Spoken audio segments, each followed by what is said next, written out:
Enebe Bes, si Darren, ang nabansagang chick boy ng taon. Ano ang kwento ng kanyang love life? Pasabog na balitang si Kayline Alcantara, ex ni Maeve Legaspi, at si Cassie Legaspi, ang kakambal, kasali sa eksena. Astig, di ba? Ibinahagi ni Darren noong Lunes ng hapon, April 15, 2024, ang mga detalye at pagsisiwalat sa Fast Talk with Boy Abunda. Siya, di ba? Ito ang apat na mga chicks na na-link kay Darren. Number 1 sa listahan, Darren Espanto at Kayline Alcantara. Oh my gulay, Bes! Lakas makasyok ni Darren sa chikang naging magjowa sila ni Kayline. Dati, sabi niya. Hindi ko sure kung yes or no. Parang puppy love lang dati. Bata pa kami eh. Wow, ha! Alam daw ni Vice Ganda ang tsikahan nila tungkol kay Kayline, kaya binibiro sila sa It's Showtime. Gaano katagal ang tinagal ng kanilang relasyon? Mga 1 taon siguro, say ni Darren. Sabi pa niya, walang kinalaman ng ibang tao sa kanilang hiwalayan ni Kayline. Promise!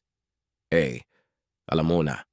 Bes, sa lahat ng relasyon may mga chikiting na misunderstandings.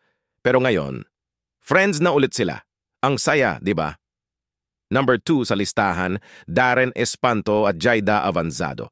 Grabing chika, Bes. Konfirmado ni Darren sa Fast Talk with Boy. Abunda na may naging romantic relationship din sila ni Jaida Avanzado. Walang keme, Bes. Super friends daw sila ni Jaida since bata pa sila. Pero pare, super private sila sa mga ganap nila. Tanong ni Boy, may sparks ba sa inyo ni Jaida? Sagot ni Darren, meron pero secret lang yon. Beshies pa rin kami. Ang cool lang, di ba? Kaya Gora na, ichismis mo pa yan, Tito Boy. Number 3 sa listahan, Darren Espanto at Cassie Legaspi. Alam mo ba, Bes? Nagka-issue daw sina Darren at Cassie. Pero, grabeng kuwento, pare. Sabi ni Darren, nagulat ako sa mga chika na yan. Klaro ko na sinabi sa interview na best friends kami ni Cassie. Ganun talaga, Bes. Minsan nagkakamali ang mga tao mag-assume.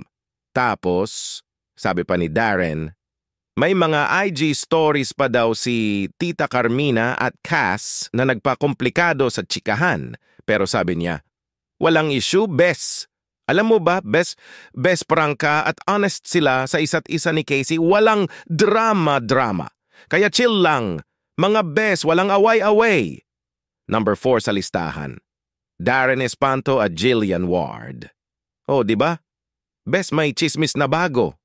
Alam mo ba, Bes, may mga fans na todo push na magkaroon sana ng love team sina Darren at Jillian.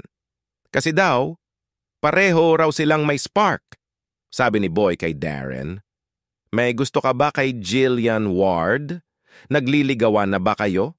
Sabi ni Darren, nagulat kami pareho nung nag-guest siya sa launch namin sa GMA. Hindi namin ine-expect, swear. Tapos, nag-follow daw si Jillian sa Instagram ni Darren, kaya nagsimula na silang magchikahan. Pero, klaro ni Darren, friends lang kami ni Jillian. Sabi pa niya, first time lang daw silang nagkita sa launch ng GMA. Baka naman, Bes, magkakasama sila sa mga susunod na projects. Kaloka, di ba? Pero teka lang, Bes, may konting labo sa kwento kasi sabi ni Darren na una na silang nagkasama ni Jillian sa isang event tapos biglang sinabi na first time nilang nagtagpo sa It's Showtime. Parang asa ka lang sa isang eksena ng teleserye, kaya i-check mo na lang. Baka may glitch lang sa chismis. Shahar.